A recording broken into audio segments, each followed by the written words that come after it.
CPI के D राजा को इस बात से दिक्कत है कि भारत अमेरिका के साथ क्यों है, चीन के साथ क्यों नहीं। सीपीएम के सीताराम येचुरी पंचशील का सिद्धांत पढ़ाने लगे। ये वही नेहरू के पंचशील का सिद्धांत है जिसकी वजह से हिंदी चीनी भाई भाई किनारे लगे और पंडित नेहरू ने देश का बड़ा भूभाग आराम से चाइना के हवाले कर दिया। और सोनिया गांधी को तो हर बात में दिक्कत ही दिक्कत थी। ये किया तो वो क्यों नहीं किया, तब किया तो अब क्यों नहीं। जब उन्हें बताया गया कि हमारी 1 इंच जमीन पर चीन का कब्जा नहीं है, तब सोनिया गांधी का सवाल ये था, क्या हम चीन की सीमा में दाखिल हुए? मतलब ये कि कम्युनिस्ट और गांधी वाड्रा कांग्रेस किसी भी सूरत में देश के साथ नहीं है, जबकि कांग्रेस के सहयोगी डीएमके, एनसीपी जैसी पार्टियों ने पूरी तरह से देश और सेना के प्रति आस्था व्यक्त की, लेकिन इस पार्टी ने नहीं। भारत चीन सीमा विवाद को लेकर उठ रहे राजनीतिक सवालों के बीच प्रधानमंत्री नरेंद्र मोदी ने सभी दलों को स्पष्ट कर दिया, वहां न तो कोई हमारी सीमा में घुसा है और न ही कोई पोस्ट किसी के कब्जे में है। कांग्रेस और लेफ्ट जैसे विपक्षी दलों की ओर से उठे सवालों के बीच प्रधानमंत्री ने यह भी आश्वस्त किया कि देश की सेना सक्षम भी है और सरकार की ओर से उन्हें यथोचित कार्रवाई की पूरी छूट दे दी गई है। कोई आंख उठाकर नहीं देख सकता। जैसी अपेक्षा थी सर्वदलीय बैठक में कुछ वैसा ही हुआ।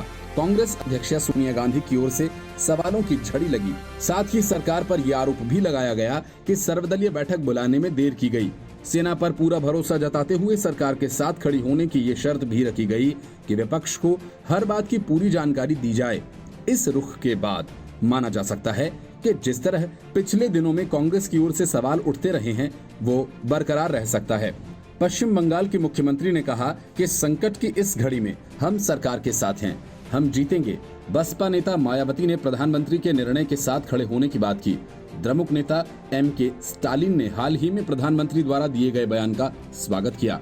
एनसीपी नेता व पूर्व रक्षा मंत्री शरद पवार ने जहां कुछ सुझाव दिए, वहीं परोक्ष रूप से कांग्रेस नेता राहुल गांधी को एहसास कराया, सीमा पर सैनिक हथियार के साथ जाते हैं या नहीं, ये अंतर्राष्ट्रीय संधि से तय होता है। राजनीतिक दलों का इसमें हस्तक्षेप नहीं होना चाहिए। वहीं बिहार के मुख्यमंत्री नीतीश कुमार बीजेडी, टीआरएस जैसे दलों में सरकार के साथ खड़ा होने की बात कर रहे हैं। लगभग 2.5 घंटे चली सर्वदलीय वर्चुअल बैठक में केंद्रीय रक्षा मंत्री राजनाथ सिंह, गृह मंत्री अमित शाह, विदेश मंत्री एस जयशंकर, वित्त मंत्री निर्मला सीतारमण भी शामिल थीं। दलों को पूरी घटना पर प्रेजेंटेशन दिया गया था। कुछ दिन पहले प्रधानमंत्री ने मुख्यमंत्रियों के साथ बैठक में सख्त रुख का संदेश दिया था। शुक्रवार को भी लगभग उसी अंदाज में प्रधानमंत्री ने कहा, चाहे ट्रेड हो, कनेक्टिविटी हो या काउंटर टेररिज्म हो, भारत कभी किसी के दबाव में नहीं आया है और न आएगा। देश की रक्षा के लिए जल, थल, नभ सभी जगहों पर हमारी सेनाएं पूरी तरह से मुस्तैद हैं। भारत की सैन्य क्षमता ऐसी है कि हमारी जमीन पर कब्जे की बात तो दूर, उसकी ओर कोई आंख उठाकर भी नहीं देख सकता। चीन के साथ लंबी सीमा और एक साथ पाकिस्तान की ओर से खतरे की आशंका की ओर इशारा करते हुए उन्होंने कहा कि आज हमारी सेनाएं अलग अलग सेक्टर्स में एक साथ मूव करने में सक्षम हैं और सीमावर्ती इलाकों में तैयार आधारभूत ढांचा काफी मददगार साबित हो रहा है। इससे चीनी सीमा पर हम अब बेहतर निगरानी कर पा रहे हैं। पहले जिन इलाकों में चीनी फौज बेरोक टोक घुमा करती थी, वहां अब हमारे सैनिक डगर डगर पर सवाल जवाब कर रहे हैं और इसलिए तनाव बढ़ रहा है। प्रधानमंत्री ने सभी दलों के सुझावों के लिए धन्यवाद देते हुए भरोसा दिलाया कि देश की संप्रभुता की रक्षा सर्वोपरि है और सेना सक्षम है। कांग्रेस अध्यक्षा सोनिया गांधी ने पूछा, चीनी सेनाओं ने लद्दाख में हमारे क्षेत्र में किस तारीख को घुसपैठ की? सरकार को हमारे क्षेत्र में चीनी घुसपैठ के बारे में कब जानकारी मिली?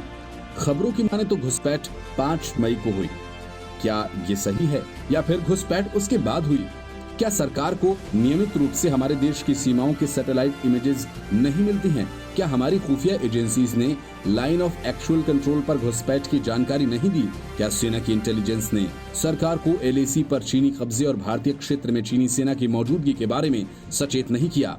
क्या सरकार ये स्वीकार करेगी कि ये इंटेलिजेंस फेलियर है?